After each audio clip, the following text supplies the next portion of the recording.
A tendril of pink light dots the eastern skyline.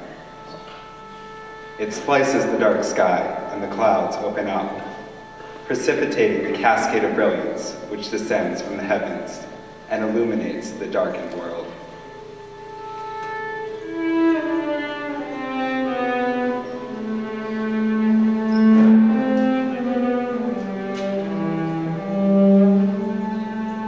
Now, the luminescence of the stars gives way, and the eminence of the sun crescendos its presence in the sky.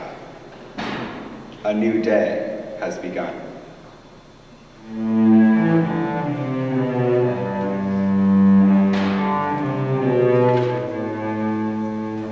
There is nothing more potent than the beginnings of a new day. After all, we live in days, in sweeping time, captured by the rise and fall of that burning inferno. Our lives, our deaths, our celebrations, and our failures, all are captured in days. But on this day, in this time, there are no poets to notate this brilliant sunrise. There are no painters, no artists, who are able to bring into human existence that which we can only pretend to appreciate. For this is the world of the future.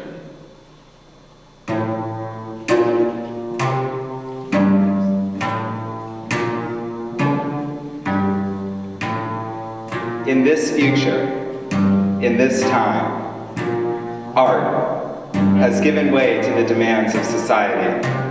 Our art is the commentary of the struggles of the life of the common man.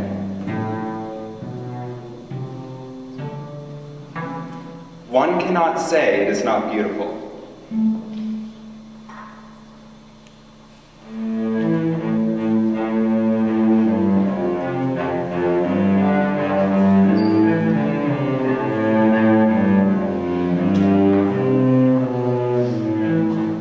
The common man slaves for his sustenance. Each contraction of his muscle is his strain to support his family.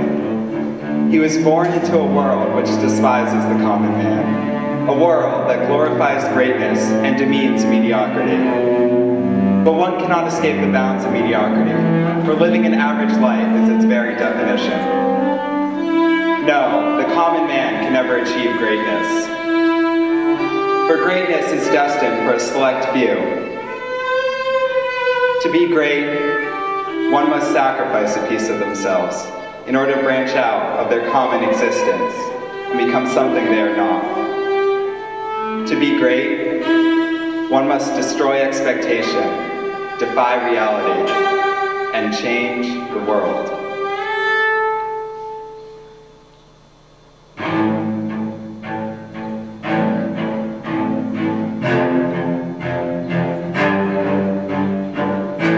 The common man is the man who realizes this, and yet struggles against it anyways. The tides of society are pitted against him, and yet he still attempts to prevail the seas.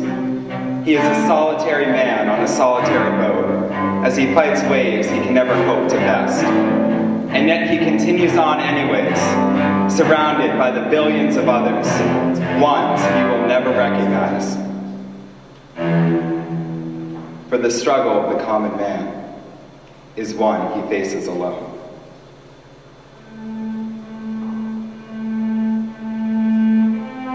One cannot say it is not beautiful, but there is something amiss about it. There is something of the old art that is missing.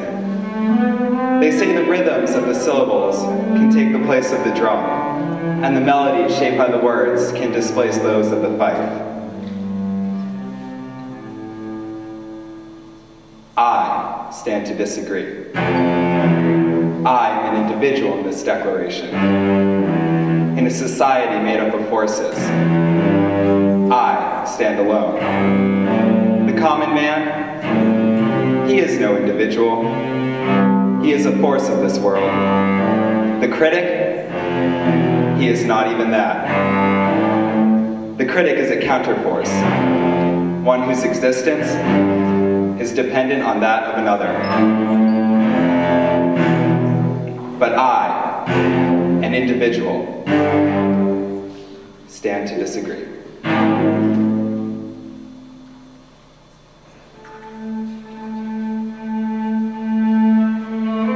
There is something about the old art. Maybe there is a reason music and pictures came before words.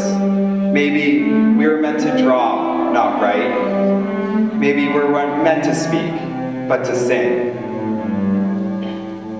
There is something in the sweeping melodies of the strings as their notes dip and dive between clefs and keys, in the warm, comforting sound of the woodwinds as they run up and down scales and staffs, in the triumphant ring of the brass as they call down from haloed clouds, in the beat of the percussion that drives into your very soul, in the ways the harmonies of the vocals interact and bounce off of and react with each other.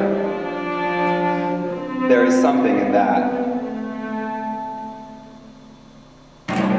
There is also something, an indescribable feat in one man's ability to capture all that nature presents to us. The rise and fall of the mountain slopes, as their jagged peaks, old as time itself, stand as a symbol of the awesome and the unreachable.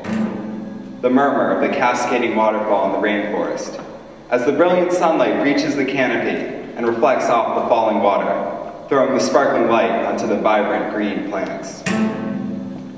The radiance of the setting sun, as it sprays a splash of vivid coloring above the frozen Arctic plain.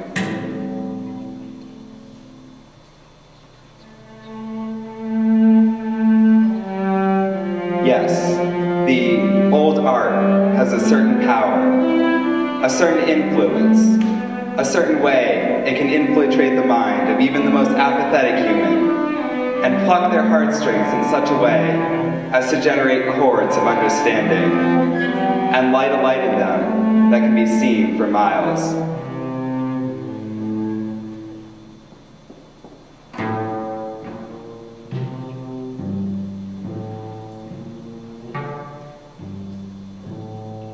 In a future where art is merely the action of the common man, action put into words, mere mechanisms of language, which are depended on to carry meaning, in a world where the mystery and power of the old art has been lost, I ask you now to listen to that old art and experience the new age revival of.